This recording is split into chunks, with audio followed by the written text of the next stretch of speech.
Shalom, shalom, shalom naba elinyo sobipai tozwami dans les quatre coins du monde. Topamboli nzambe na butu na lelo po ke asali biso faveur. Tokuta na lisusu na kati ya émission na biso le temps du salut. Tika nzambe aleka na kopambola ba servante pe ba serviteur de Dieu nyonso bana nzambe bisika nyonso bozwami dans les quatre coins du monde. Tika nzambe akoka kopambola ba nyonso baza ba amoureux ya bonne nouvelle. Parce que journée dans les lots, tout ça toujours dans le bakana fête, mais le bananzambe tout ko banda émission na biso le temps du salut. Yangwana avant toutes les choses to ko lekana prière pour na kotika moment oyo afin que Saint-Esprit ayeba na ko contrôler, Saint-Esprit ayeba na ko mimonisa na moment oyo. Tendre Père, le Dieu de toute puissance, to pesio merci pour na poko na lelo. Merci parce que yo permettre biso tous à la parmi ba viva pour que tote ya sangomalam. Nous recommandons ces moments entre tes belles et saintes mains. Toi qui es l'enseignant par excellence, Nzambo, il va enseigner biso du début jusqu'à la fin. Par l'onction du Saint-Esprit, l'autorité, Seigneur, que tu nous as donnée, to téléméli force nyonso, ils allaient contrer na seigneurie na yo, to segui mouli mosan, toi kamba biso du début jusqu'à la fin, au nom de Jésus-Christ qui est notre véritable Dieu, tolobi. Amen. Yangwana tolingi ko pambola o lisusu Nzambe po ete ozamalam. Na alinge ke poko na lelo elinyonso ako kana kozala disponible pona koyoka maloba na Nzambe. Bien-aimé, avant toutes choses to lingi ko kende ko pesa mbote na bandeko nyonso oyo bakoti na poko na lelo ba oyo bazali ko soutenir biso pe ba lingaka sango malamu. Na pamboli papa na biso digital momo na réalisation pe mama na biso Pauline Nzambe aleka na ko pambola chéri nangai évangéliste Sephora Likenja apambola basakoli nyonso ba servante de Dieu oyo bazako soutenir biso nazali komona papa na biso docteur Esaïe Saïf pe mosakoli mente Nzamba pambola servante de Dieu maman na biso Micheline apambola ba serviteur pe ba servante nyonso basomi dans les quatre coins du monde ba oyo balekaka toujours ko soutenir biso chaque fois tant tozana kat na mosa na Nzambe. Nzamba pambola bana ya mepsa nyonso Efrata awa na Stockholm pe apambola ba oyo bazwami na Yetebor ba baza na Angola. Nzamba pambola ba élu de Dieu nyonso wana nazali komona na Illinois. Nzamba leka na ko pambola dans les quatre coins du monde ba oyo balandaka biso mikolo nyonso. Bien-aimé poko na lelo to lingi ke mutu nyonso azala disponible pona koyoka liloba Nzambe. Tozali na suite ya programme na biso ya émission na biso ya le temps du salut. Toko continuer lelo na message na biso ya cette génération ne passera point. Mais lelo toko lobela sous-thème na biso oyo to sukaki na ngomba na sima pourquoi cette génération ne passera point. Tope mama na biso na likambo ya poko na lelo ezali pourquoi cette génération ne passera point. Eza vraiment une question oyo tolingi ko se poser pe toko kende ko zwa ba réponse à travers lumière ya parole. To monaki na ebandeli ya message oyo to ya enseignement na biso cette génération ne passera point. To mekaki ko kota na définition qu'est-ce que la Bible appelle une génération. To mekaki ko yeba ko dresser tableau kotala de quelle génération Christ abandaki ko lobela. Parce que depuis que aloba maloba wana eleki lelo à peu près 2000 ans. Donc, tozwa ki texte na biso na Matthieu chapitre 24 verset 34 kuna tomona ki Christ azali koloba en vérité cette génération ne passera point. Alors toyeba ki ko définir génération ezanini pe toyeba ki na ko démontrer de quelle génération Christ azali ko s'adresser. Pona bandeko oyo balandaki émission na biso ya liboso te nazali ko recommander bino bokota na bomoko ya mboka botape bolukana pourquoi plutôt cette génération ne passera point. Beaucoup mona introduction ya message oyo ba définition nyonso ndenge toyebaki na kopesa yango pe ndenge nini tokotaki na pensée ya Christ tango azali koloba ke cette génération ne passera point. Toyebaki pe ko identifier génération nini oyo Christ azalaki ko s'adresser na yango. Mais lelo thème na biso ezali pourquoi cette génération ne passera point. Topé tozali komituna pona nini génération oyo ekolekate. Alors nzamba pambola ba oyo balanda ki message à liboso parce que suite à message oyo ekofungola biso to comprendre réponse nini tokoki kopesa tozana moi ba réponse mi quelques réponses mi sato mine mitano o tokopesa na lumière à parole na poko na lelo et permettre yo de comprendre pourquoi Christ a lobaki que cette génération ne passera point. Nous avons déjà identifié génération nini Christ a bandaki kolobela yango. Mais pourquoi alors cette génération ne passera point? Parce que arrivé à Christ ezali bientôt ndenge liloba nzambe ezali kotalisa biso. Ndenge ye moko Christ abandi kotalisa biso ke azali kozonga kala mingi te pe génération oyo ekolekate.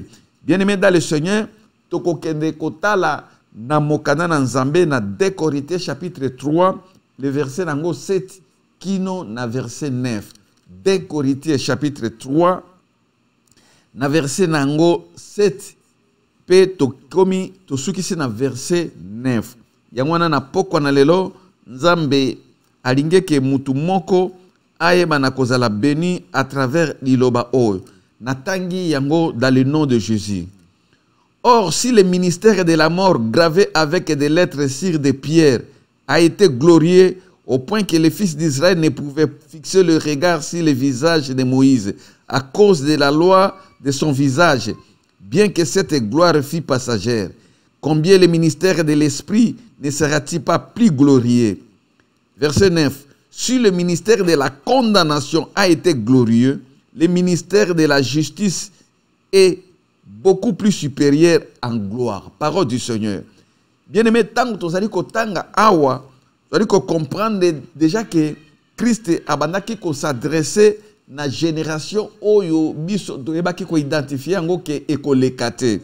Nzamba zali ko talisa différence kola zali ko talisa différence entre génération oyo ya liboso na génération ya mibale. Et Bible lobi na biso ke bato ya génération ya liboso bango bazalaki bato ya génération moko ya ministère ya condamnation bazalaki bazwaki ko vivre na loi ya Moïse po Bible ezali ko benga bato ya génération wana babengi yango bato ya génération ya ministère ya condamnation to ministère ya mort. C'est-à-dire que Moïse azwaki mibeko et pas dans Nzambe peuple babandaki ko tambola na mibeko ya Moïse. Nzamba bengaki Moïse akendaki kolobela na montagne pe azwaki batable to mabanga bipai wapi Nzamba komaki mibeko na ye esengelaki bato bakoka kotambola a fonction ya mibeko o Nzamba pesaki musali na ye Moïse. Alors bato nyonso bazalaki censé ya ko respecter mibeko ya Moïse et que mutu nyonso kikonka koyeba ko désobéir na loi ya Moïse to na mibeko Nzamba pesaki Moïse ye mutu wana azalaki sévèrement puni sans pitié. Donc bato nyonso na époque ya génération wana bazalaki ko tambola pe mobeko wana ya tango na Moïse Bible lobi ke ezalaki na nkembo na yango pe parce que bato nkembo Nzambe bandaki ko se manifester à travers ya mobeko ya Moïse kotala comment que les gens bandaki ko tambola na crainte Nzambe parce qu'il y avait une loi où bandaki ko s'imposer likona na bango et que bato bandaki ko respecter yango.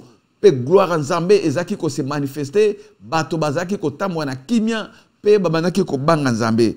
Yango Bible ezako benga yango ke eza ministère ya mort. Parce que pourquoi Bible ezako benga yango ministère ya mort?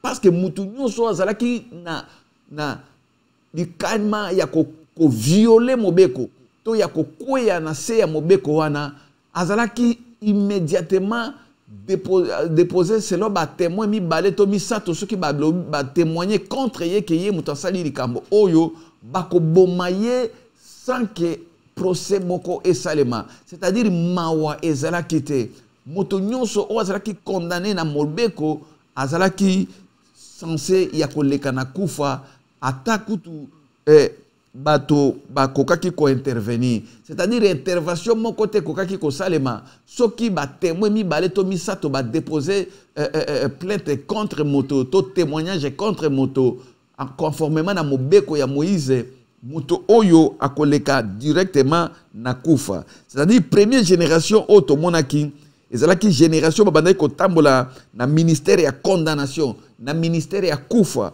C'est-à-dire que bato nyonso bazalaki ko violer mobeko ya Moïse sans miséricorde, bazalaki ko kufa selon déposition, il y a 2 témoins, il y a 3 témoins. La Bible a dit que le ministère de la condamnation a été glorieux. Mais le ministère de la justice est beaucoup plus glorieux et beaucoup plus supérieur en gloire. Ministère de la justice, c'est bien aimé, Esanine. Parce que tant que Christ il y a qui na ministère mosusu ayaki na mobeko mosusu oyo yaki ko longola biso na kati ya mobeko ya Moïse. C'est-à-dire que tozai su bato tozo tambola susu na mobeko ya Moïse te. Alors bato ya première génération, tolingi to comprendre pourquoi génération na biso ekolekate. Bato ya génération oyo ya liboso bazaki ko tambola na grâce te, bazaki na faveur te. Il suffit seulement que ba déposer plainte contre yo, il y a batomi balé ba témoin mi balé ba confirmer que yé muto asali likambo, yé muto asali lisumu oyo. Alors bato wana ceux qui ba déposer témoignage na bango, ceux qui bazali mi balé to mi sato ba confirmer likambo moko sans aucun procès, sans miséricorde yo komo na yo liwa. Alors bato nyonso babane ko tambola na ko banga mobeko nzambe. Bato nyonso bazaki ko tambola na ko banga nzambe. Et puis, crainte wana nzambe ezaki ko manifester gloire en nzambe na kati ya peuple. Pourquoi? Parce que bato babandaki ko banga que soki na sali mabe, il suffit seulement bato ba moni ngai, ba témoin mi balé to mi sato ba ye ko déposer plainte to témoignage contre nga comme na nga liwa. Et lisumu ezaki eloko moko facile te pour muto a commettre yango. Pour que muto a péché, muto a ko réfléchir 2 ou 3 fois. Parce qu'azali koyeba que il suffit seulement que ba témoin ba bima comme na ye ezali liwa.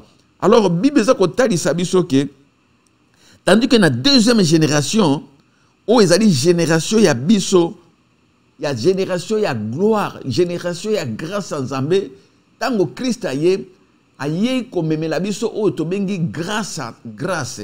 Elingi koloba ke moto azali susu te condamné selon déposition ya ba témoin.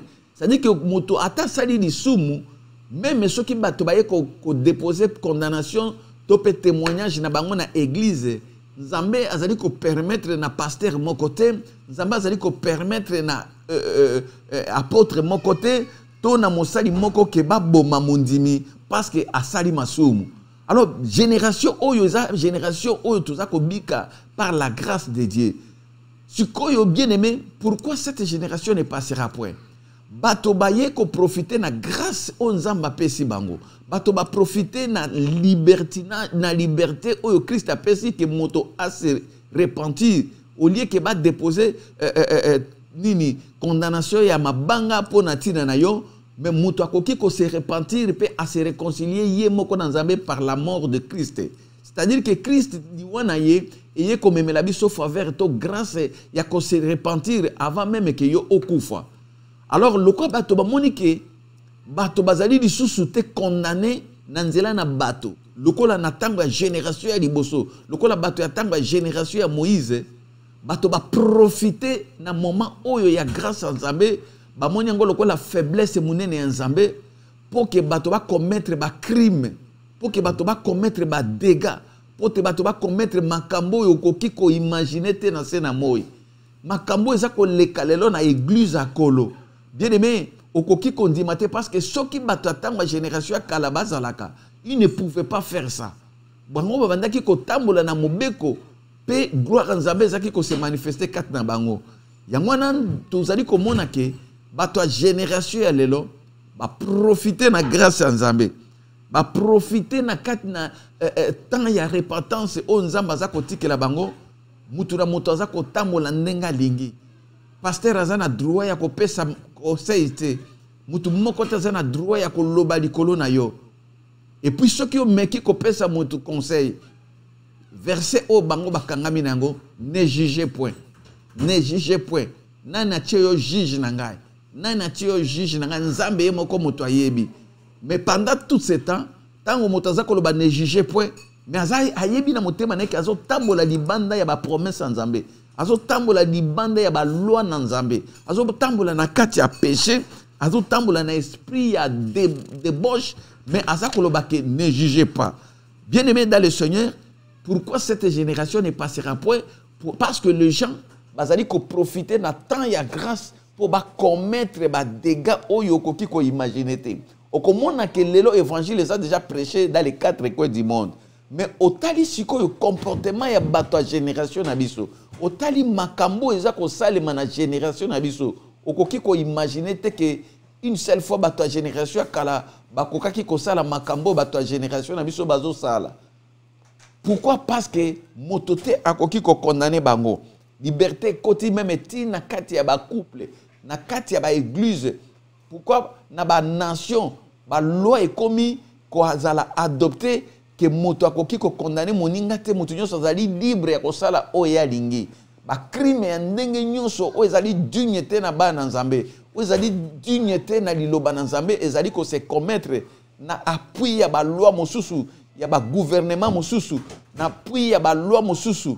Il y a des pays mususu oyo bipai bazali ko autoriser mabe ya lolenge nyonso na kombo ya droit de l'homme. Bien aimé, voilà pourquoi tozali ko mona ke na temps oyo tokomi génération oyo ezali génération moko problématique na miso Nzambe.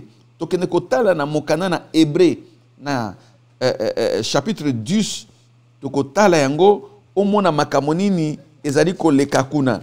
Na Hébreu chapitre 10, na partie à verset 28, qui nous na verset 29. Hébreu chapitre 10, verset nango 28, peto kiti na verset 29. Na tangi dans le nom de Jésus-Christ. Yoka, celui qui a violé la loi de Moïse meurt sans miséricorde sur la déposition de 2 ou de 3 témoins. De quel pile châtiment pensez-vous que sera jugé digne celui qui aura foulé aux pieds le Fils de Dieu, qui aura tenu pour profane le sang de l'alliance par lequel il a été sanctifié et qui aura outragé l'esprit de la grâce? Oh bien-aimé Yoka, pourquoi cette génération ne passera point? Parce que dans la loi, dans la génération de Bosso, la Bible dit que celui qui avait violé la loi de Moïse a kokaki kokufa immédiatement sans miséricorde sur la déposition de 2 ou de 3 témoins. C'est-à-dire que bato babanda ki kotambola na kobanga Nzambe, pourquoi? Parce que bayeba ki que sentence c'est ça qui peut mener na bango. Mais yoka siko makambo Bible bi na biso na verset 29. De quel pire châtiment pensez-vous sera jugé digne celui qui aura foulé aux pieds le Fils de Dieu et qui aura tenu pour profane le sang de l'alliance par lesquels il a été sanctifié et qui aura outragé l'esprit de la grâce. Qui aura outragé l'esprit de la grâce. De quel pire châtiment pensez-vous? Bien-aimé, c'est-à-dire qu'il y a un châtiment et qu'on a la très pire na bato ya génération na biso parce que les gens auront foulé aux pieds l'esprit de la grâce on Nzamba tindeli biso na génération oh. Lui qui est venu na grâce, a accordé biso grâce parce que a l'ingité que mutu moko kufa dans le péché.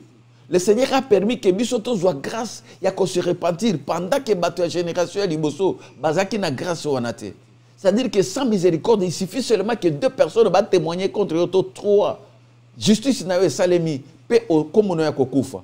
Mais lorsque l'esprit de grâce est venu, lorsque le Seigneur est venu, il nous a accordé la grâce, le temps de se repentir.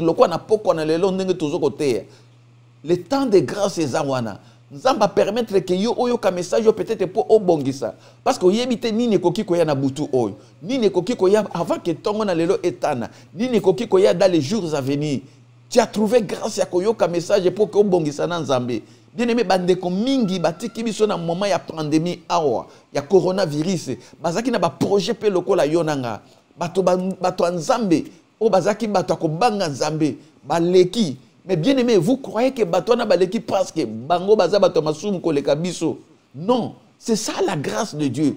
Bato oyo bakei baza ba beaucoup plus pécheur que biso na yo totikali. Bato wana bakei eza pour que interpeller yo et que la biso na yo ta ya repentance de manière que tous y bandenge nini to komi préparer parce que personne ne connaît les jours où Nzamba koki ko longolo na sena moy et bato atangwa kala bazaki na ta oyo te ya ko se repentir ya ko bongisa na Nzambe. Mais nous avons cette grâce, nous avons le temps ya ko se repentir bien-aimé na poko na lelo Seigneur alingi a interpeller mutu moko eli moko ke kolingate que liwa écoute yo na attitude wana ozanango na comportement yo ozanango na lolenge ya marche yo ozanango. Le Seigneur nous donne le temps de la grâce.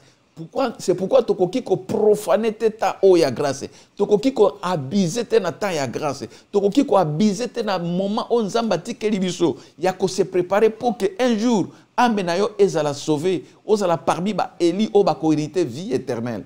Bien-aimé, Seigneur, au contrôler vie na yo. Yango Bible lobi que de quel pire sentiment pensez-vous que sera jugé? Ba oyo bazali ko zwa temps oyo ya grâce lokola temps ya libertinage, lokola temps ya faiblesse en Nzambe, lokola temps oyo Nzambe azali ko banga bato. Pourtant Nzambe azali ko tikela biso de temps ya repentance. Yango Bible lobi que soki muto ko saisir temps oyo te ya esprit ya grâce Nzambe atikeli biso pour que muto abongisa na Nzambe. C'est-à-dire que mutu wana kozala na châtiment moko makasi koleka bato ya génération ya liboso. Bien aimé, pourquoi na lelo Nzambe alingi te ke yo ozala parmi bato bakozala frapper na pire châtiment na ye. Parce que atikeli biso temps ya faveur, temps ya grâce ya ko se repentir. Na lobaka ngo toujours même si lelo mokileza ya ko beba, mais il y a toujours des réserves de Dieu. Luka basai na Nzambe partout bipa yo zali. Luka bato nini okoki bakoki ko zongisa na harmonie na Nzambe. Bipa yo okoki ko bongisa sur relation na Nzambe. Parce qu'il y a des péchés o esengeli ke mutu. Pour que Nzambe alimisa, il faut confesser yango na basai na Nzambe. Ba bonde la pona yo. Oui, okolobananga ki basai na Nzambe lelo basai susute, lelo patati machi okoki koloba tout ce que tu voudras, mais sachez que ba réserve Nzambe bazali. Basai na Nzambe ya solo bazali dans les quatre coins du monde. Depuis le temps de la Bible, là où il y avait les faux, il y a toujours les vrais. Kolobananga teke na mpoko na lelo, moi na sena moi oyo, ezana moto na Nzambe ata moko te azali juste liboso na Nzambe. Oui, na tango na Eli pe akanisa ki katika liye moko, mais kola ebisi ke kata réserve bazali nano kuna, ba ba fléchir te makolo liboso na bal. Bazala ke belé bato bande komona kaka Eli ye moko nzoka ebele ya basakoli ba bomba maki. Et na yebi ke na époque oyo mabe ya basai na Nzambe belé bimi libanda, mais il y a des réserves ba bomba mi. Oh peut-être misono elingi komona te, parce que pour les gens de ce temps un grand homme de Dieu, ils ont une télévision, une immeuble, une église remplie de gens, entre guillemets, de grands serviteurs. Voilà pourquoi vous avez bosana, ba réserve nzambo ba bomba mi dans le silence, ba onzamba yebi bango, bolingi ko sala attention na bango te. Pe bozali ko mépriser bango. Yangwana na kosenga na élu de Dieu na poko na lelo. Bipai ozali, soki mwezali oyeba ko luka ndenge nini okoki ko sala repentance na yoko luka bato Nzambe pour que obongisa na Nzambe o saisir temps ya faveur Nzambe de manière que châtiment Nzambe ekoyate na bomoi na yo. Bible lobi de quel pire châtiment pensez-vous que sera jugé celui qui aura foulé aux pieds le Fils de Dieu? C'est-à-dire au moment où Nzambe azo tike la moto grâce, bato a génération le long Nzambe azo tike la grâce. Mais bango baza ko continuer ko fouler na makolo na bango ko nyata ngolu na Nzambe na makolo na bango en commettant des crimes. Bible lobi ke bato oyo bazali ko bebisa ko profaner le sang de l'alliance. Le Seigneur est venu faire une alliance na biso à travers son sang. A sopi makila na ye pour que yo nanga to koma ba élu, pour que ngana to benga mabana Nzambe. Il y a le sang qui a été coulé. Oh bien-aimé, ceux qui m'ont apporté sacrifice à makila na Christ. Oh yeko somba biso ko longola biso na mobeko de manière que biso to tambola na gloire en Nzambe à travers la grâce qu'il nous a accordée. Bible lobi ke bato a génération na lelo oh bazui tant wana bakoza la frapper na châtiment moko ya makasi. Esprit ya grâce ezali nano ko continuer ko se manifester na kat na biso. Yangwana na poko na lelo nous devons savoir que bato a génération na lelo. Pourquoi cette génération ne passera point? Parce que bato balingi te ko saisir grâce dans Nzambe. Bato balingi te ko saisir opportunité ya repentance. Bato balingi te ko saisir moment où Nzambe azali ko tikela mutu na mutu. Mutu alingi toujours atambola avec liberté, avec ndenge molimo ne ezali ko tinda. Mais sachez que châtiment Bible ezobengango pire châtiment ezakoya dans les jours à venir. Réponse ya mi bale bien aimé parce que tant que tozali koloba makambo yo bandeko mingi bazali ko kanisake ezali blague. Mais Bible talisi biso que Christ apesa ki ba information o nyonso pour que bana na nzambe ba mi préparer ba yeba ndenge nini bakoki ko se protéger na mipepe nyonso oyo ekoki koya. O bien-aimé na kat na kolo na linge ke na poko na lelo eli de die moko di pa yo zali otala ndenge nini okoki ko salela nzambe na yo ndenge nini okoki ko se repentir na lingi totanga na Ephésiens chapitre 3.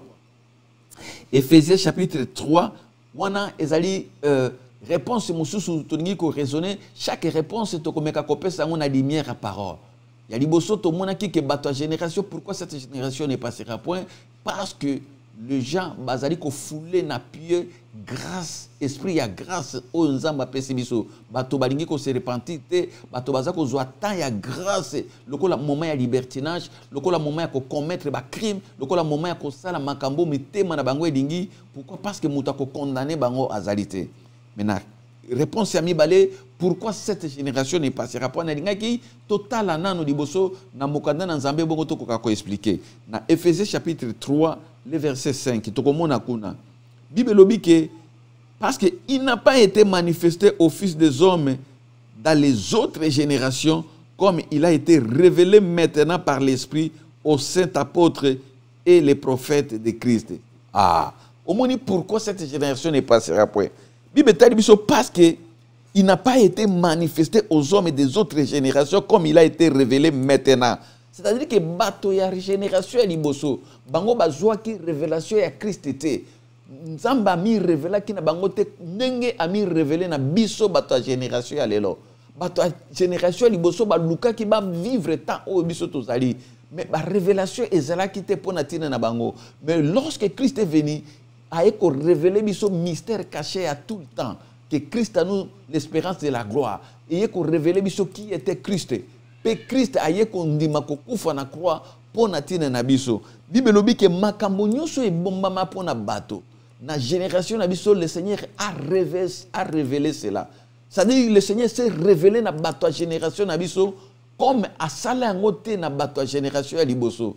Ndenge na uti koloba na bino que nous avons déjà défini génération ya liboso pe totalisa de quelle génération il s'agit.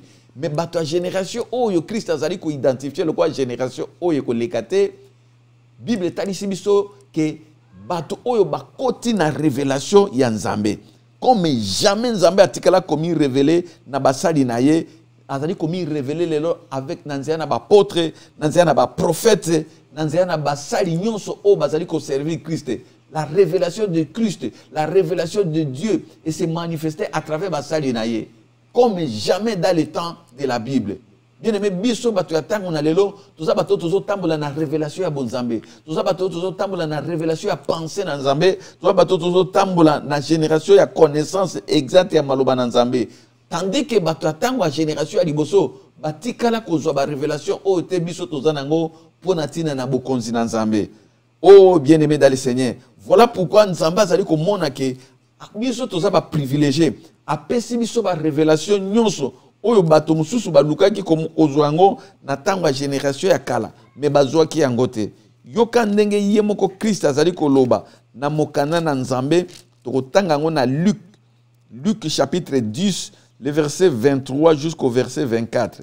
Luc chapitre 10 bandeko oyo bakomaka bosunga biso toujours pona kokoma parce que eko permettre na bandeko oyo bakota na sima bango pe bakoka na ko kota na message. Totangi na mokanda na Luc chapitre 10. Tokotanga yango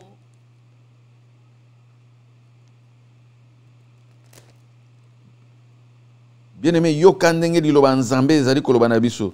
Tobandi à partir ya verset 23. Et se tournant yoka ndenge liloba na nzambe ezali kotalisa biso. Se tournant vers les disciples, il leur dit en vérité, errez vos yeux qui voient ce que vous voyez. Car je vous dis que beaucoup de prophètes et de rois ont désiré voir ce que vous voyez et ne l'ont pas vu. Entendez ce que vous entendez et ne l'ont pas entendu. Wana Christ azali kotalisa comment est-ce que génération na biso ezui grâce moko ya kosakana te ya ba révélation ya makambo minene ya divinité na Nzambe ya mikamo na Nzambe Yesu abaluki atali bango yekoline alobi ke miso na bino ezana esengo parce que boza bato esengo parce que miso na bino ezali komona makambo oyo bato atango akala ba roi atango akala ba prophète atango laka bazalaki ko désirer bazaki na posa pe ba mona ba révélation oyo miso na bino eza komona ya komona nzambe kati na bato. Christ lui-même était parmi les gens. Ya komona ba révélation oyo Christ abandaki ko bimisa. Ya komona bikamo oyo ezali ko salema tous les jours par la puissance du Saint-Esprit qui ont imposé moto maboko moto abiki o déclarer na komona Christ ba délivrance ezo salema bato bazali ko palper puissance ya manifestation ya Saint-Esprit. Bible lobi ba roi ya tango akala ba prophète ba sakoli minene oyo yebi na Biblia bas lukaki ba lulaki ba mona makamboyo mais e ba mona ki angote mais miso ya bato ya génération lelo ba moni nkembo nzambe bien aimé miracle nini yo monité na ba télévision na ba réseaux sociaux tozo ko mona ba délivrance ndenge nzamba zo sala toza na ba témoignage na ba vie na biso même yo moko ndenge zo la nango za na ba témoignage personnel ya ba expérience personnelle oyo salina Saint-Esprit mais bato atango kala ba sala ki angote. Parce qu'à l'époque, la bataille génération, Saint-Esprit a qui na kat na mutunyo sote. Raison pour laquelle on a ensemble à travers le prophète Joël. Alors que dans les derniers jours, je répandrai de mon esprit sur toutes les chairs. C'est-à-dire qu'à cette époque, le Saint-Esprit n'était pas répandu sur toutes les chairs. Il y avait que des poignées de gens, bâtons d'ambo. Oyo nzamba bandaki ko pesa mission moko spécifique o nzamba bandaki ko tinda na mission moko bien appropriée nde abandaki ko doter bango na molimo na ye pour accomplir une mission quelconque. Mais tandis que biso bato ya génération ya lelo nous avons reçu le Saint-Esprit dans nzela na ko yamba Christ comme Seigneur et Sauveur et le Saint-Esprit azana kati ya église na ye azako se manifester na vie ya ba chrétien azako opérer ba miracle ba mingi bazana ba don ya vision ba mingi bazana ba don ya ba prophétie ba mingi bazana ba don ya ba discernement ba mususu bazana ba don ya parler en langue miso na biso zo mona makambo yo mais malgré cela les gens ne veulent pas se repentir bato bazali toujours ko endurcir mitema bato bazali tambola toujours dans les péchés bato balingi te ko profiter na temps oyo yango Bible lobi nzamba tiki Saint-Esprit bikamo eza ko salema parce qu'à travers bikamo wana ako juger nango yo est-ce que au mona ki te ke molimo santo abandaki ko opérer au mona ki makambo ngana abandaki ko sala na époque na binote pourtant na tikela ki bino temps en repentance baninga mosusu des rois ba prophète mine na nzambe balula ki basala na époque oyo yo na nga tozali mais Bible lobi ke liloba nzambe Christ eza ko talisa ke bango ba mona ki yango te. Voilà pourquoi Nzambe a tenir biso rigueur makasi komona ke atikeli biso bata nyonso ya repentance apesi biso ba privilège nyonso asopi molimo na ba mingi ba uti ko sepela awa fête ya Pentecôte mais fête ya Pentecôte ezali jugement pour na tina na biso bien-aimé parce que molimo santo za kat na mutu nyonso mais toza ko profiter te na molimo santo pour te comprendre que c'est Dieu lui-même. Quand on parle du Saint-Esprit, c'est Dieu lui-même dans nos vies. Il y a Christ qui que je ne vous laisserai pas orphelin. Je viendrai vers vous. Alors, ça veut dire que lorsque vous avez le Saint-Esprit, vous avez Christ lui-même, vous avez Dieu. Parce qu'il est écrit que notre corps, c'est le temple du Saint-Esprit. Ça veut dire que c'est là où Dieu habite. Il habite dans nos cœurs. Et il est témoin de tout ce que nous faisons dans les secrets. Il est témoin de tout ce que nous faisons, même Batouazo, mon avis, parce qu'il habite en nous. Il contrôle notre vie. Bien aimé, Atabatouazo, mon ante. Tout ce que tu fais, sachez que Saint-Esprit a mona. Nzambe azako mona. Voilà pourquoi cette génération, tozana garde mouné no azali ko contrôler biso comme on a Saint-Esprit. Oyo ako rendre misala na biso polele mukolo wana devant tribunal na Nzambe. Et Bible lobi to profiter tena temps oyo et permettre biso pona ko sala oyo mitema na biso elingi. Réponse ya misato pourquoi cette génération ne passera point. Naza ko linga vraiment que pendant que tozali ko te ya maloba oyo bandeko mingi bo bandako koma ba référence de manière que bandeko oba ko yana sima ba kokana kokoma yango pe batanga. Na ningi ko loba lisusu que pendant que nous prêchons esengeli to eba na ko liker to eba na ko aimer yango de manière que ba katate parce que message oyo maleleki to te ki yango je ne sais pas ce qui va signaler qui ce qui ni les cas qui me ba kata ki yango tomeki kozongisa yango plusieurs fois mais baza kokata lelo tolingi ke ntango tozali kopesa maloba oyo baoyo baza baélu de Dieu bokoki kotia bakere na bino de manière ekolakisa ke eza message na Nzambe oyo bana Nzambe mingi baza kosepela mpo ebikisa milimo na bandeko mosusu tozalaka na bitide ya kosenga bino yango te principalement na message oyo tozana besoin botia like j'aime pe cœur de manière à protéger message pour que signaler yango te pour que bakata yango te nzamba pambola ba oyo nyonso bako yeba na ko aimer pe oyo bako yeba ko tia ba cœur na bango na message oyo. Pourquoi cette génération ne passera point? Réponse ya misato bien-aimé ezali tokotanga ngo na mokana na Romains chapitre 1. Romains chapitre 1. Romains chapitre 1. Tokobanda na verset 18. Pona bandeko oyo bazali kokoma bokokoma Romains chapitre 1 verset 18 jusqu'au verset 32. Romains chapitre 1 verset 18 jusqu'au verset 32. Mais biso tokotanga ngo na ba étape muke pour comprendre penser na Nzambe. Liboso to komi na Romains chapitre 1er verset 18 kino na verset 21. Au moins pourquoi cette génération ne passera point. À partir du verset 18, j'ai dit au nom de Jésus-Christ. La colère de Dieu se révèle du ciel contre toute impiété, toute injustice des hommes qui retiennent injustement la vérité captive, car ce qu'on peut connaître de Dieu est manifeste pour eux. Dieu leur ayant fait connaître, en effet, les perfections invisibles de Dieu, sa puissance éternelle et sa divinité se voient comme à l'œil nu depuis la création du monde.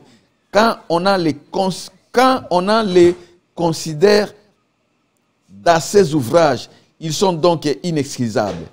Bien-aimé, tout en verset 21, puisque ayant connu Dieu, ils ne l'ont pas glorifié comme Dieu, ils ne l'ont point rendu grâce, mais ils se sont égarés dans leurs pensées et leur cœur sans intelligence a été plongé dans les ténèbres. Parole du Seigneur. Tout ce qui nous après Tokokitanassima. Bible dit pourquoi cette génération, pourquoi cette génération ne passera point. Parce que Bible dit la colère de Dieu se révèle du ciel contre toute impiété. Kana Nzambe ezali kokitana likolo ya bato pona injustice nyonso, impiété nyonso. Oyo bato bazali ko retenir vérité na Nzambe captive. C'est-à-dire quoi? C'est-à-dire que lelo bato bazui connaissance à parole. Bato bazui vérité ezala ba prédicateur ba yebi vérité. Les gens baza ko lingate ko sakola ainsi dit l'Éternel. Bato balingi mateya oyo ezali ko sepelisa bango. Bato balingi message oyo yende motene za ko zela ayoka pasteur ate yango. Et ba pasteur pe bazali ko pesa mateya oyo amoni ke ko sepelisa bandimi po bazale belé na église. Bible lobi ke kana Nzambe ko kita. Dikona ba oyo bazali ko retenir connaissance o bazui ya Nzambe. Enfin, qu'on ramène le peuple dans Nzambe na salut. Ceux qui retiennent captifs la vérité, quand Nzambe et kokita liko na bango. En effet, Bible dit que makambo nyonso Nzambe abombaki, puissance na ye nyonso, divinité na ye nyonso, ezali ko mona na lelo na miso polele liko na bato. Makambo nyonso e bombamaki nguya na Nzambe, ezali ko mona na kati na misala oyo Nzambe aza ko sala kati na bato. Mais Bible dit que puisque il a connu Dieu, ils ne l'ont point glorifié comme Dieu. Malgré bato oyo ya génération na biso, ba yebi Nzambe, mais balingi ko salela ete lokola Nzambe. Balingi ko tambola te na pembeni na Nzambe yango lokola Nzambe. Balingi ko tatola yete lokola Nzambe. Balingi ko glorifier Nzambe te lokola Nzambe. Malgré que ba yebi Nzambe wana. C'est-à-dire que awa ezali na ba eli oyo bayaka na église. Bato bayoka ka maloba na Nzambe. Maloba Nzambe ko yoka ngo tanga ko bima. Yaza ko sama ka mosusu. Aza diacre na église me motema mabe si la kate. Aza pasteur na église me motema mabe si la kate. Haine si la kate, jalousie na baninga si la kate. Aza soki na responsabilité na église, ayebi ke makambo ko sa les mabe, mais tala ndenge ba chrétien baza ko se comporter lelo. Ayebi ke akoki kozana Nzambe mususu te liboso na ye à part Nzambe, mais aza ko bima na église ake pa banganga, ake quand même pas ba marabout, ake quand même kokota na cabale juif, ake quand même komi suyer na misala nyonso mabe pona ba bien de ce monde. malgré qu'ils ont connu Dieu, ils ne veulent pas glorifier Dieu, lokola Dieu. Bien aimé, oyebi nzambe, est-ce que oza ko glorifier na vie na yo lokola nzambe? Bien aimé, oza chrétien, oza pe baptême, et jusqu'à ce jour oza ko tambola lokola né de nouveau. Voilà pourquoi colère nzambe ko kita na génération oyo, pe nzambe ko tika génération oyo te eleka. Yoka bien aimé na verset 22. Se vantant d'être sages, ils sont devenus fous. Et ils ont changé la gloire de Dieu incorruptible en image représentant des hommes corruptibles, des oiseaux, des quadrupèdes et des reptiles. Oh bien-aimé, yoka makambo. C'est pourquoi Dieu les a livrés à l'impureté selon les convoitises de leur cœur, en sorte qu'ils déshonorent eux-mêmes leur propre corps. Verset 25. Et ils ont changé la vérité de Dieu en mensonge. Ils ont adoré et servi la créature au lieu des créateurs, qui est béni éternellement. Amen. Bien-aimé, yo kandenge kana nzambe zako kitapona génération oyo. Bible lobi na biso boye. Bato bazali ko se vanter kozala sage, mais bakomi lokola ba fou. Elingi ko loba ke comportement ya bato ya génération ya lelo oyo bazali censé kozala bato mayele. C'est-à-dire que quand vous reconnaissez qu'aujourd'hui, la parole nous donne la sagesse de Dieu. La sagesse, c'est comment on peut vivre dans la piété, comment on peut tambour avec la crainte de Dieu. Mais bango, c'est vantant d'être sage, comme il faut à partir de comportement na bango.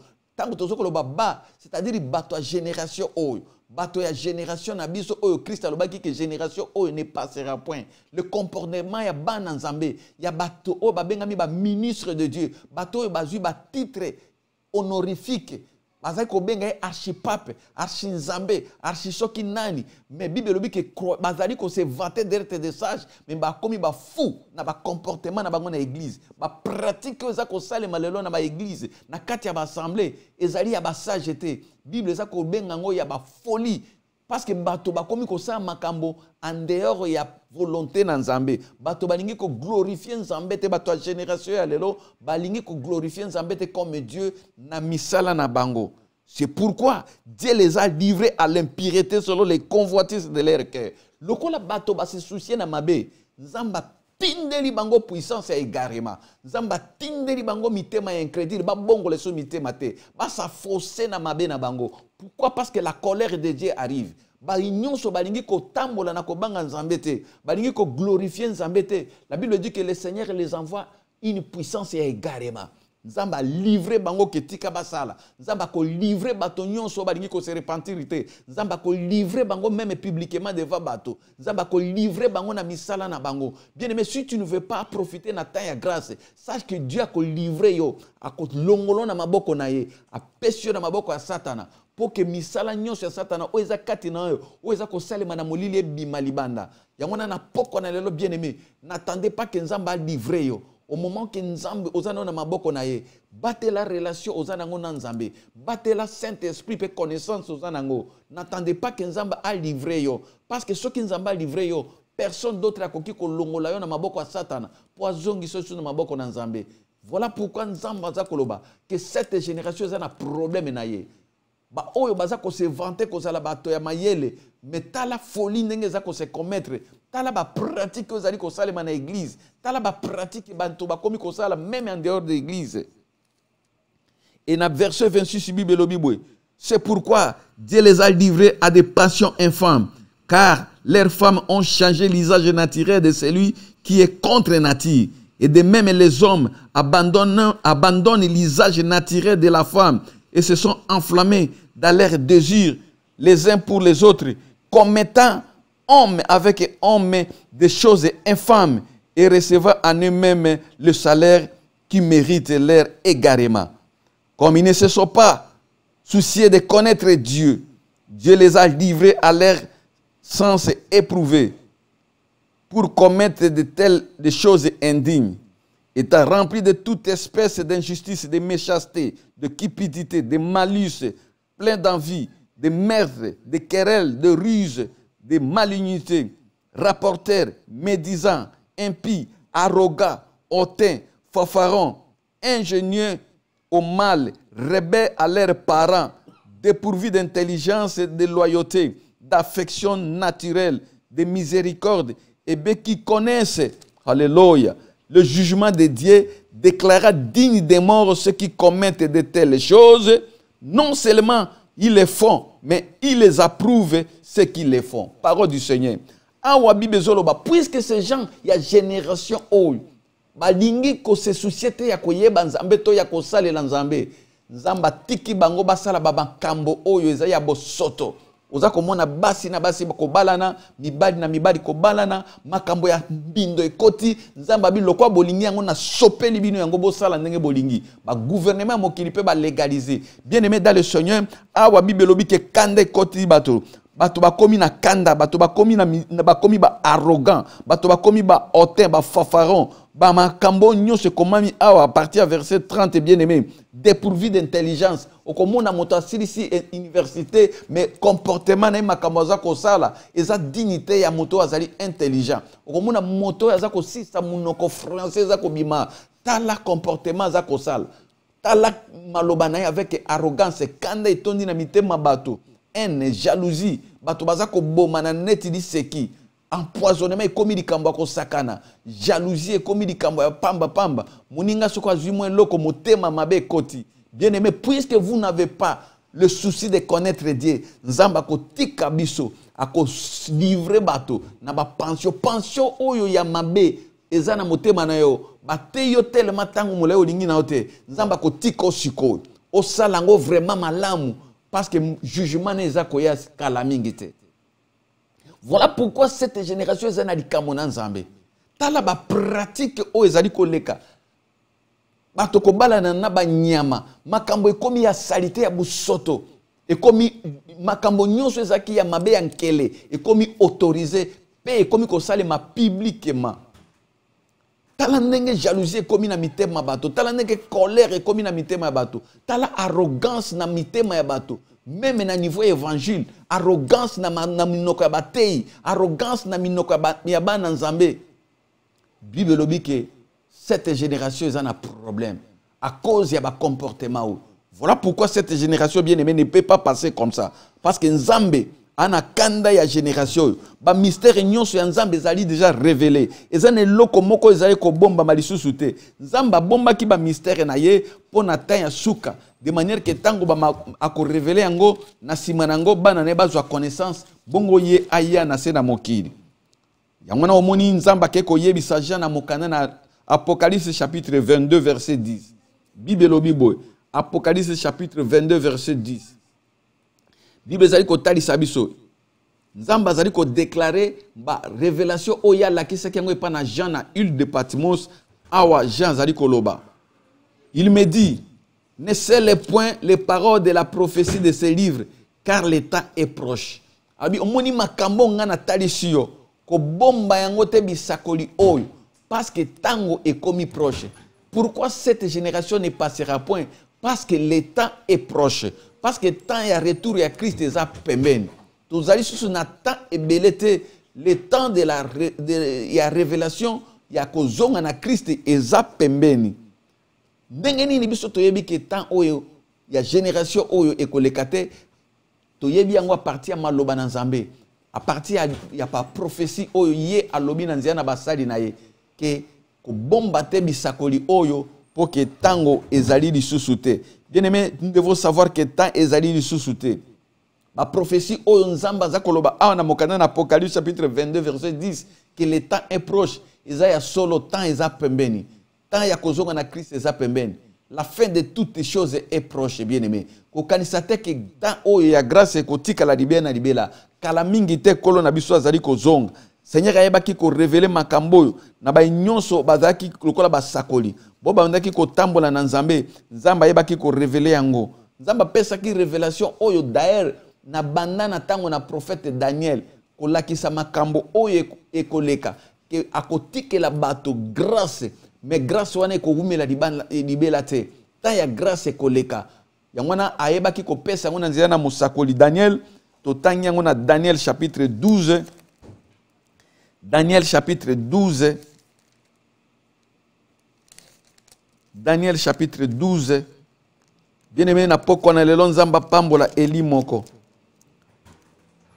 Na verset nango 3 pe na verset 4.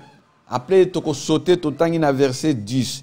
Daniel chapitre 12 verset 3 jusqu'au verset 4. Après toko sauter totangi na verset 10. Natangi na kombo na Yesu. La Bible dit ceci. Ceux qui auront été intelligents brilleront comme la splendeur du ciel, et ceux qui auront enseigné la justice à la multitude brilleront comme les étoiles à toujours et à perpétuité. Toi, Daniel, tiens secret ces paroles et scelle les livres jusqu'au temps de la fin. Plusieurs alors les liront et la connaissance augmenteront. Verset 10. Plusieurs seront purifiés, blanchis et impurés. Les méchants feront le mal. Aucun méchant ne comprendront, mais ceux qui auront de l'intelligence comprendront. Parole du Seigneur.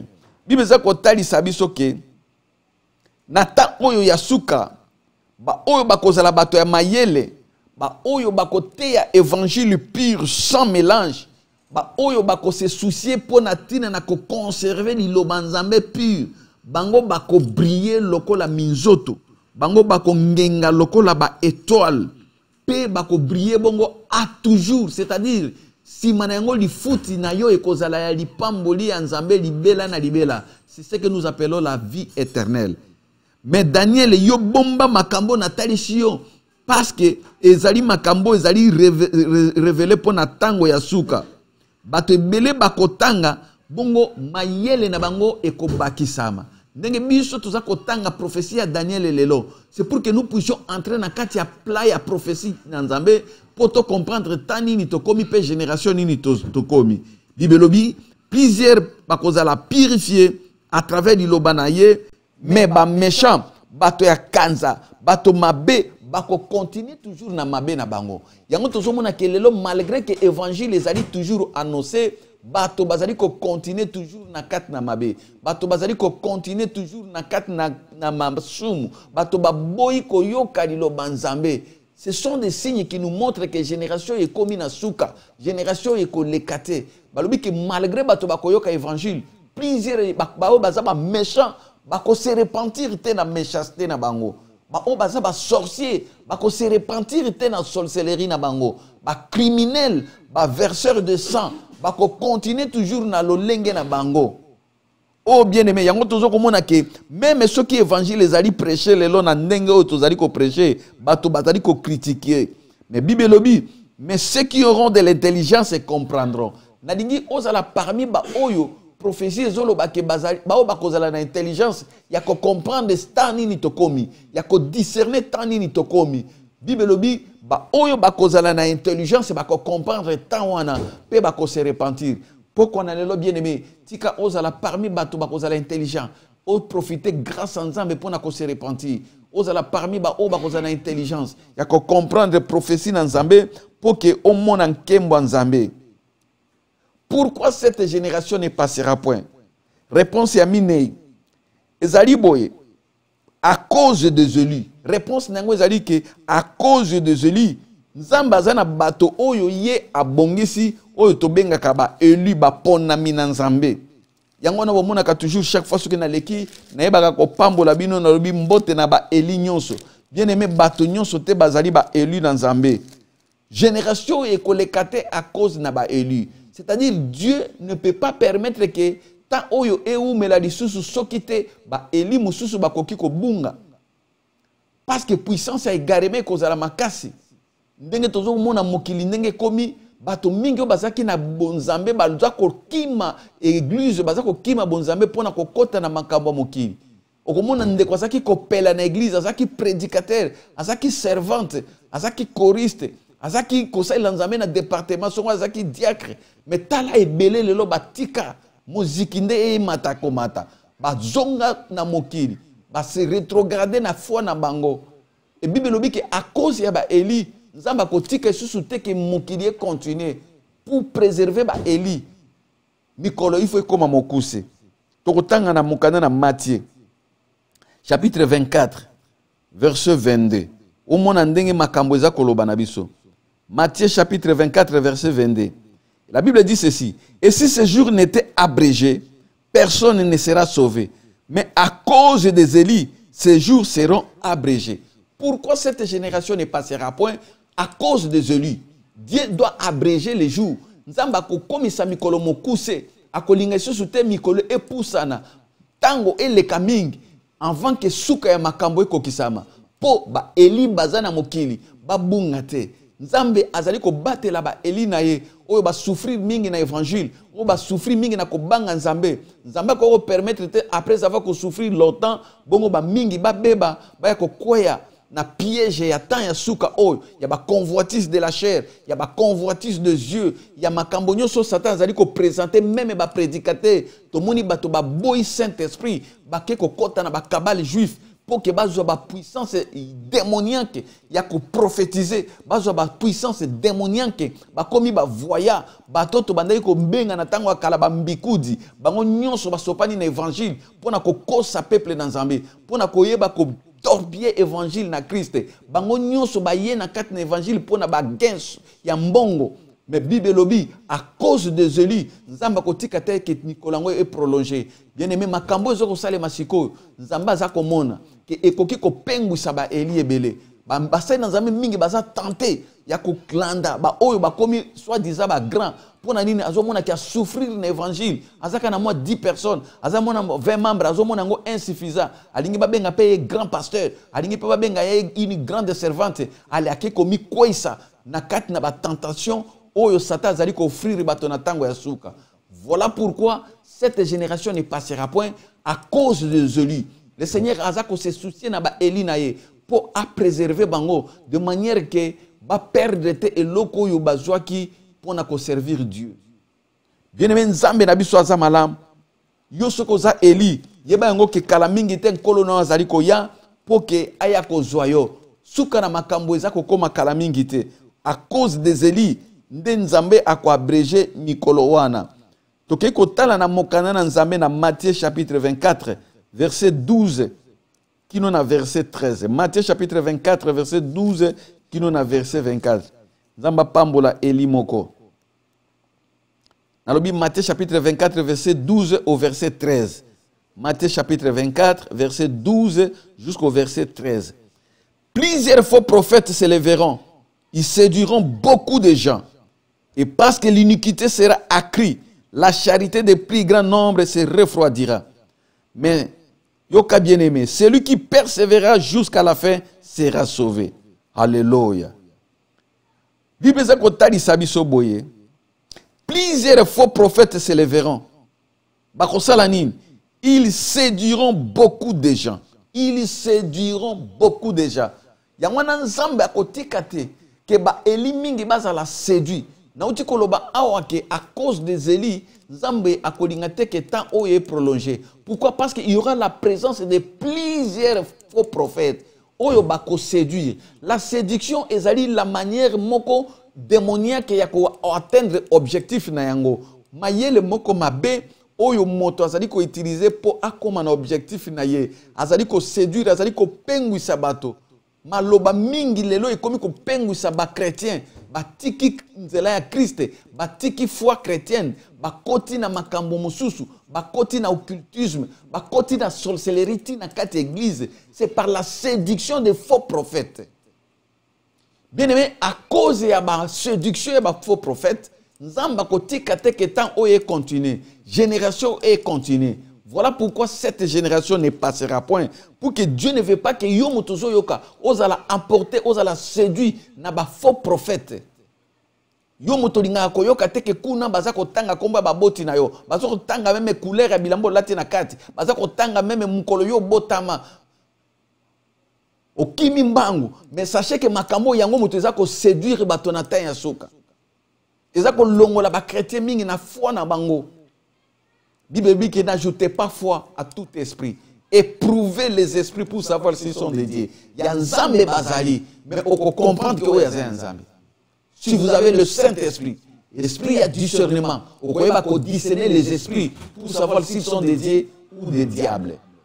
Voilà pourquoi Bible lobi boy. que plusieurs faux prophètes vont s'élever. Parce que l'iniquité sera accrue, la charité des plus grands nombres se refroidira. Bolingo bato mingi kokita, bolingo ya bato envers Nzambe, bolingo ya bato entre bango na bango, bolingo na bato na seya makambo Nzambe. Ekokita, ekozala refroidi. Bien aimé, tala bando yamba ki Christ, tala ndenge bolingo na Nzambe ekomi refroidi. Tala ndenge bolingo na yo na misa na Nzambe ekomi refroidi. Tala ndenge nini bolingo na yo na Nzambe oyo yo bandaki kolinga kosalela avec crainte et tremblement tala bolingo wana ndenge lelo ekomi refroidi. Ce sont des signes de temps où ils allaient ko lakisa que cette génération ne passera point. Bien aimé, na dingue que Eli moko comprendre parce que dans verset 13 de Bible lobi, mais celui qui persévérera jusqu'à la fin sera sauvé. Et comme il faut persévérer na 4 fois. Persévérance na liloba Nzambe, persévérance na crainte na Nzambe, persévérance na misala oyo bandaki kosala. Soko zoko sala Nzambe, même na kati ya kozanga bien aimé persévérer, même na kati ya kochola ma persévérer, même na kati ya kolela persévérer parce que Bible dit oya ko persévérer jusqu'à la fin. C'est celui-là qui sera sauvé. Na poko na lelo, Nzamba pesa esprit ya persévérance, a pesa esprit ya komibatela, a sopa molimo ya ko persévérer na kati na ba eli nyonso. Pour que ozala sauver obi ki sa molimo na yo obi ki sa pe di bota na yo dans le nom de Jésus-Christ. Oui, le temps de ya grâce bandeko ezana suka na yango tozali ko poussa na vers la fin des temps o Nzambe azali ko sopa molimo na ye pour que bato bakoka koyeba nkembo na ye ya suka topé réponse o tokoki ko kende ko pesa pourquoi cette génération ne passera point. Bien aimé, eza na mokana na Nzambe. Nzamba pambola ba elinyo so bazoko sunga biso na poko na lelo. Na yebe ke tango toza ko tanga liloba oyo, ba oyo bazali ko zwango pe ko koma, Nzamba ko pambola bango makasi. Nzamba pambola ba elinyo so oyo bazali ko sunga biso na kokoma. Bien aimé tokomi na tango ya suka. Esengeli yo yeba que cette génération ne passera point. Nzambe oyo biso tozali ko salela. Alinge ke elimo ko na poko na lelo akende ko zwa connaissance ya makambo oyo. Totali na mokana na Habakkuk chapitre 1er. Totangi na verset 13. Habakkuk chapitre 1 verset 13. Pourquoi cette génération ne passera pas? Bible lobi na biso boy. Tes yeux sont trop pires pour voir le mal et tu ne peux pas regarder l'iniquité. Pourquoi regarderais-tu le pertude et te tairais-tu quand les méchants dévorent celui qui est juste que lui? Bible lobi pona nini génération ekolekate parce que les yeux de Dieu sont trop pires pour ne pas voir le mal et tu ne peux pas regarder l'iniquité. Wana des réponses oyo yasuka ezali ko talisa biso pourquoi cette génération ne passera point. Parce que les yeux de Dieu sont trop pires pour ne pas voir le mal et que tu ne peux pas regarder l'iniquité. Bien aimé, génération oyo, Nzamba ko dingate et continue parce que Nzambe a lembi komo na mabe, a lembi komo na ba crime, a lembi komo na makambo ezo salema na bato. D'ailleurs, Nzamba komi ko regretter ndenge nini na salaki race humaine. Voilà pourquoi akoki ko tika lisusu te ke ta oyo et continuer et continuer et continuer. Nzambe azali ko regretter na ndenge nini asalaki bato. Apesi bato grâce ya ko se repentir, apesi bato grâce ya ko zonga epai na ye à travers la venue de Christ. Oya sopaki makila na epai ko traiter alliance ya sana biso, alongoli biso na se ya mobeko ya kufa, ayeko pesa biso grâce. Yango na pokwa na lelo bien-aimé. Oyeba ke miso Nzambe ko continuer te ko mona mabe. Azali ko tia stop na makambo nyonso. Azali ko telemisa makambo nyonso. Parce que na temps oyo tozali Nzamba azali susute na posa ya ko continuer komona ba crime oyo azali ko salema. Nzamba azali susute na besoin komona ba hypocrite na kati ya église. Nzamba lingi alembi komona ba ndoki na kati ya église. Nzamba alembi komona bato ba porter kombo na ye me ba simbi Biblia. Nzamba alembi komona ba pratique nyonso ya mabe oyo eza ko salema lelo na kombo na ye. Voilà pourquoi esengeli oyeba ke tokomi na tanga ya suka. Oyo miso na Nzambe elembi mokili, elembi komona ba pratique nyonso ya mabe, elembi komona misala nyonso oyo bato bazali ko sala ya mabe. Oh bien-aimé tokokende ko sukisa na mokana ya Michée chapitre 2 verset 10. Michée chapitre 2 verset 10, Bible lobi, levez-vous, marchez, car ce n'est point ici un lieu de repos. À cause de la souillure, il y aura des douleurs violentes. Bible zako tali sabiso ki yo telema siko bien-aimé. Yo motosio comprendre que cette génération est collecatée. Bible lobi que telema, bi pa yo lala ki pe banda ko tambola na nzambe lisusu. Parce que awa na sena mokileza sika na biso te. Ce n'est pas un lieu de repos pour na ba élu. À cause de la souillure, il y aura des douleurs et des douleurs violentes. Pour na mbindo nyonso mokili se suyer, makambo nyonso bana bato basali na sena mokili. Bible lobi que violence ya nzambe ezali ko kita. Kana na nzambe douleur moko ya passe ezali ko ya.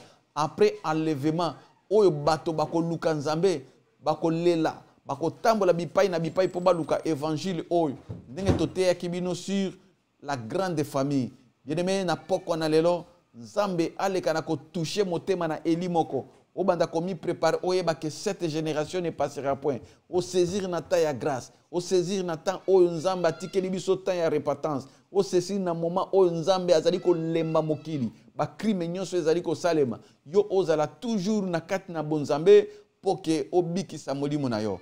Pourquoi na lelo nzamba aleka na kopambola ba eli nyonso oyo bakozwa décision ya ko se repentir, oyo bakozwa décision ya kozongela nzambe, oyo bakozwa décision ya kotambola na nzambe. Nzambe aleka na kopambola eli nyonso walandi biso na pokwa na lelo pe oyo akoyeba na kozwa décision ya kobikisa bomoi na ye pe ya libota na ye. Oyo akoloba ke ezali susu temps ya kotelema ya kolala te, ekomi ntango ya telema pona kokima kanda na nzambe. Oyo akomibatela na ba séduction nyonso ya ba faux prophète na ntango ya suka, bo bazali kopengwisa bato, oyo bazwi vérité na nzambe bazwi yango captive, oyo bakolongwa na ba arrogance, bakolongwa na misala nyonso ya haine, ya jalousie, ya animosité, bakolongwa na misala nyonso ya molili, ya sorcellerie, pe bakozwa Christ lokola modèle na bango. Bien-aimé, nzambe akoka na kopambola ba oyo bakozwa décision lelo ya repentance. Parce que Mikoleza Mabe et cette génération ne passera pas. Oyebite ceux qui tongona lobi okomona. Oyebite ceux qui sima message okozala. Nzamba permettre que oyoka message oyo pozwa décision ya kozonga na makolo na ye. O renoncer na makambo nyonso satana pesa kiyo. Ba offre nyonso soko kima kimosika na nzambe. Zonga na makolo na Yesu na poko na lelo. Parce que notre Dieu est lent la colère et riche en beauté. Kimia na nzambe ebila ba eli nyonso. Qui mène ensemble est fortifié, ba o baza toujours ko tambola dans la foi, ba o baza nanu ko battre la Saint-Esprit na kat na bango, o bazali ko tambola na piété, o bazali toujours ko tambola na ainsi dit l'Éternel. Nzamba pambola bino, ba o pe ba lembaki poko na lelo nzamba telemisa bino lisusu, po boko ka ko briller lokola ba étoile dans le nom de Jésus-Christ. Nangi to sambela. Éternel notre Dieu, to pesi merci pour un moment oyo pe pour un message oyo. Toyebi nzambe que cette génération ne passera point à cause ya basigne nyonso oyo touti komona awa. Papa oleka na kopambola ba nyonso balandi message oyo, kopambola bana na yo bipai nyonso bazwami, ba o baza malade nzambo guérir bango, ba o balemba ki o fortifier bango, bazonga na kati na liloba na yo, en fait que bazala emporter te na ba séduction nyonso ya moyini na tango ya suka. Pambola manzambe na muke oyo biso topesi Saint-Esprit wazali enseigner par excellence à continuer à enseigner peuple na yo bipai bazwami en fait que mukolo wana babik samili muna bango. To pamboli nzambe dans le nom de Jésus qui est notre véritable Dieu, to lobi amen. Nzambe alekana ko pambola ba elinyo so encore une fois. Bien-aimé, message o eza message il faut interpeller biso. Nzamba pambola papa na biso digital momo pe apambola ba nyonso bazali ko soutenir maman na biso Pauline. Nzamba alekana ko pambola encore une fois série nanga l'évangéliste Sephora Dikenja. Nzamba pambola basakoli nyonso comme d'habitude bawe bazalaki wana pona ko soutenir biso. Pambola ma papa na biso le docteur Esaïe Saïf. Nzamba pambola yo musakoli mete. Nzamba pambola yo maman na biso Micheline servante nzambe. Nzamba pambola bana mepsa Efrata na Stockholm. Nzamba pambola bana mepsa na Yetebor, bazami na Luanda, na Angola, partout où sika bozwami bas elinyo so boza tellement ebele, y compris bas na nzambe mingi da l'ombre ba soutenir kabiso, nzamba le kana ko pambola bino. Soki Christ ayete to kutani bana sima dans le nom de Jésus-Christ. Wazali nzambe na biso tolobi. Amen.